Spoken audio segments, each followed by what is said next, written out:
Hey everyone, and welcome back to my channel. Today I'm going to show you how to use unconventional materials as prosthetics when doing makeup. So first, it's important to start with a clean base. Make sure your skin is fully clean. And I just made some air dry clay, and that's what I'm going to be using. So first, I would recommend shaping it and just kind of laying it on your face to kind of see the placement and if it's going to work or not. With enough water, the clay will stick without this, but I just used some spirit gum from Mayron Makeup and am putting a nice straight line down so that it gives it a little extra stick. When using this product, it's important that you have the spirit gum remover too, because it really sticks on your skin and it's hard to get off. So I took that clay and I stuck it on, and all I did was use water to blend it into the skin. And I'm going to just keep going around the face. So here I'm showing you how to blend it. So I really just packed it down first. That was the most important part. Then I take a little bit of water to really just blend out those edges and make it stick seamlessly onto my face. I will say, when you take it off, I recommend wetting it a little bit so it peels off more, or you're going to be pulling out baby hairs, let me tell you. But I'm really just going in and making sure it's sticking at the base, because I don't want it to come off once I put the paint on, because I'm going to have to press on it. So here we have that side blended, and I'm just going to do the other side. So here we go. Here's the basics on. Now I'm just going to do these little horns. I didn't use spirit gum for that because they're so tiny and I'm not worried about it. So with these, I like to shape them before.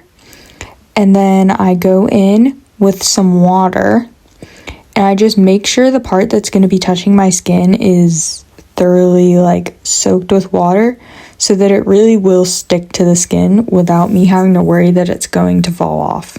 It's important to plan where you're going to place things before, because you are running out of space as these things are sticking to your head.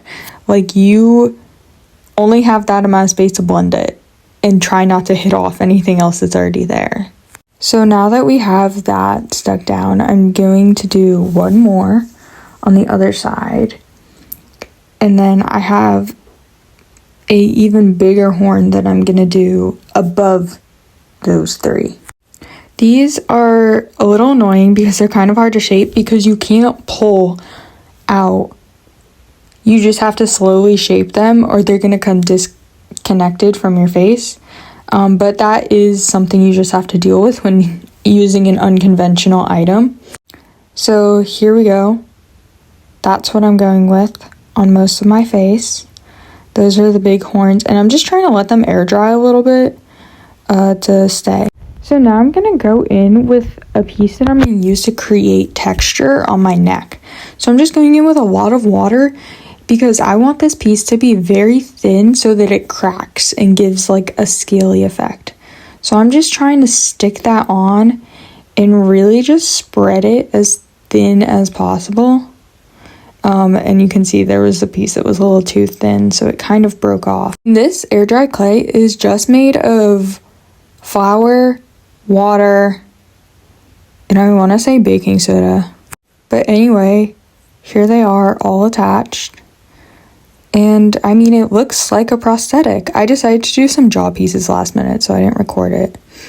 But so now that everything's kind of dried, I'm just going in with a wet paper towel and wiping off all the extra that has blended way out, because I don't need it. So next I took liquid latex and I just coated all of these pieces, because I'm going to take a water-based face paint and paint over them, so I don't want them to come off, but it really will not affect that much if you paint fast, because again, the clay is made of water, flour, and that's pretty much it.